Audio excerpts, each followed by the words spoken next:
Welcome to Back Bay Mission's Candid Conversations. I'm the Executive Director of Back Bay, which you probably know full well if you're watching this. And I'm here with one of our campers, with Ashely, who is here from Ohio, Wapakoneta. Yep. I said that right. And what's the nickname for it? Wapak. Okay. Ohio, which is a town of about 9,000? Yeah, it's real small compared to Biloxi. Right. Well, the first call I had to ministry was at a town that was about 8,000. And cool. The university was 16,000, so there were more university students in the town. But Ashely is here, and we're going to have Ashely share a little bit about her interest in homelessness and unsheltered and poverty, and then kind of her perceptions about Back Bay, and a little bit what she's done as far as her studies at the university, right? You go to Lima State? Ohio State, Lima. Lima, okay. So it's a branch off Ohio State. So. And what's your major there? Early and middle childhood education. Okay. And people are telling you to go into social work? Yeah, social work or be a guidance counselor to help bring more of that social work into my... That's great. Yeah.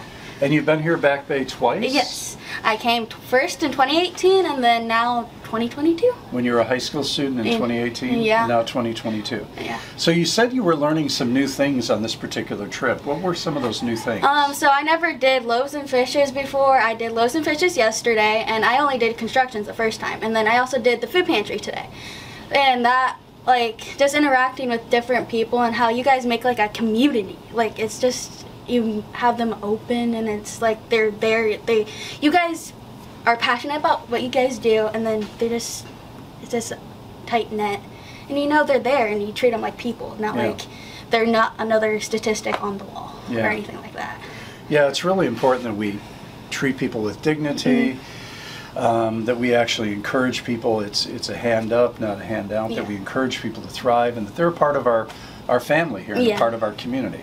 Thank you for noticing that, and I'm glad that shows, because sometimes it's easy for me as an ED, as an executive director, not to see that as much. But I'm grateful because your folks shared that this morning.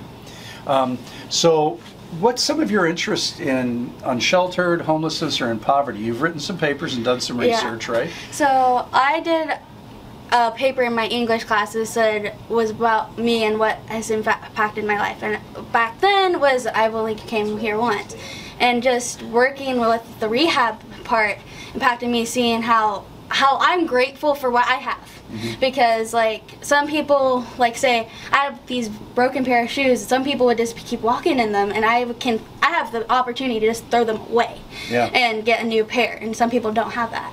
And then also it helped me to be more involved with our food ministries at St. Paul UCC. And we have now a total of 3. We have loaves and fishes, which is like once a month, or we help once a month, it's once a week.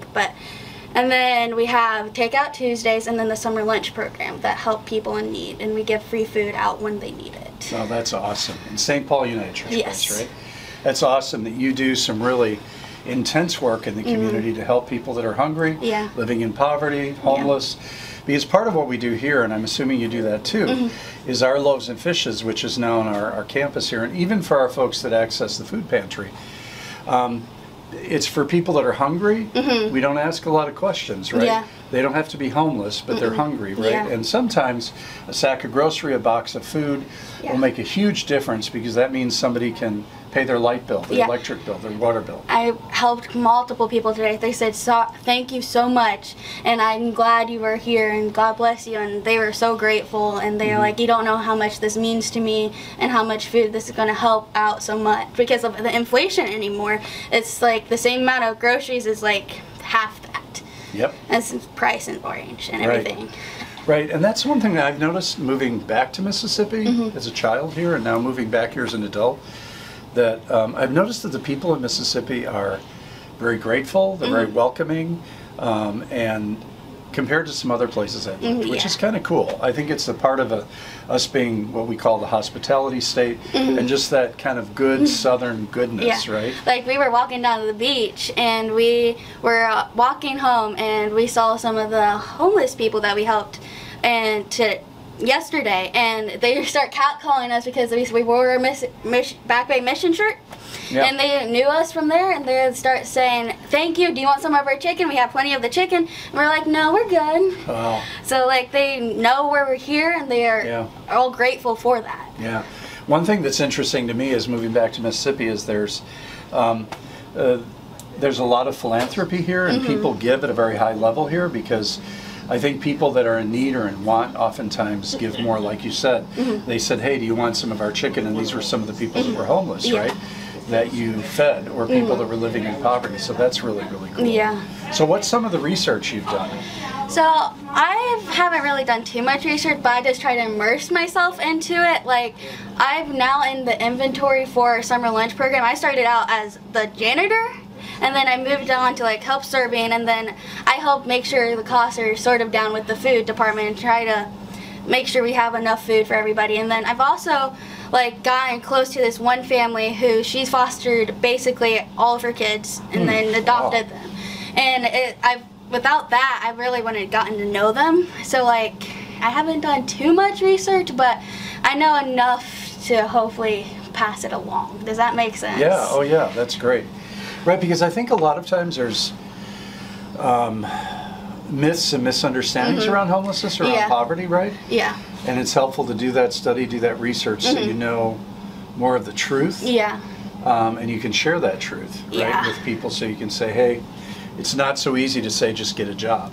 Yeah. It was strange. I was talking to somebody today who works at a not-for-profit too, and her perspective was, there's so many jobs out there, just get a job. And I explained to her, I said, she doesn't work in this field, right?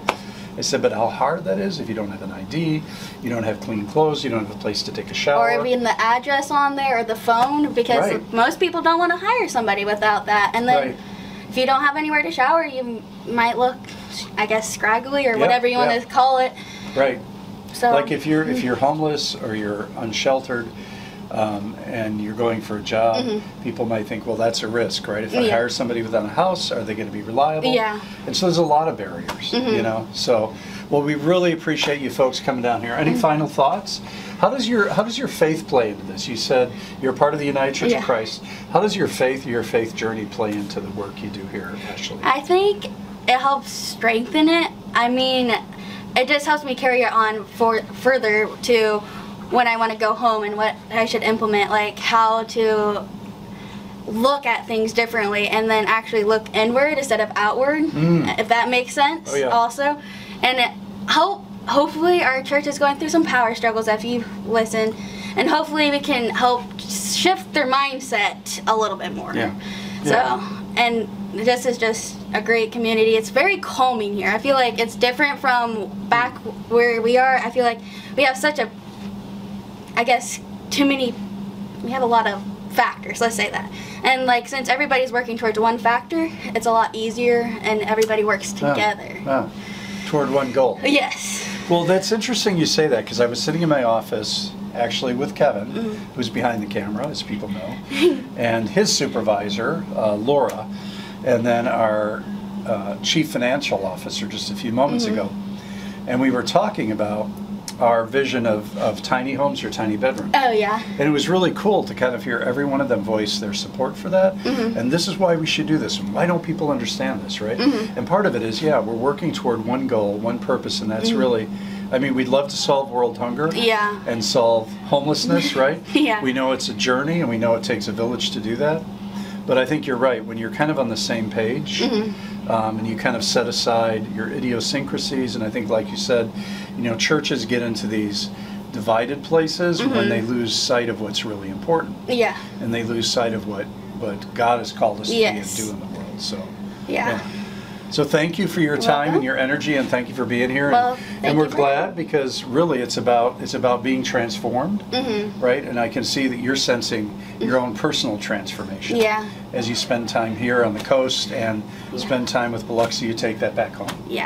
I hope I will, and I'm glad to come back again. I'll come back anytime. Okay. When I have the time. Next month. Okay, thank you, You're Ashely. welcome. Appreciate your time. Thank you. And thank you, everybody, for joining us. We are kind of in a situation right now where we're seeing our food pantry triple and quadruple as far as people accessing it. So if you're willing, please send food or send money for food. Those are some big needs we have right now, I think, given the economy, given kind of the gas prices that are rising, rents rising, and food prices. So people, we find, are accessing our pantry more. Our client choice food pantry, which is unusual because people get to pick what they want rather than us just giving them a sack of groceries. So thank you for joining us. Continue to support us, especially with your prayers and your thoughts. Thank you.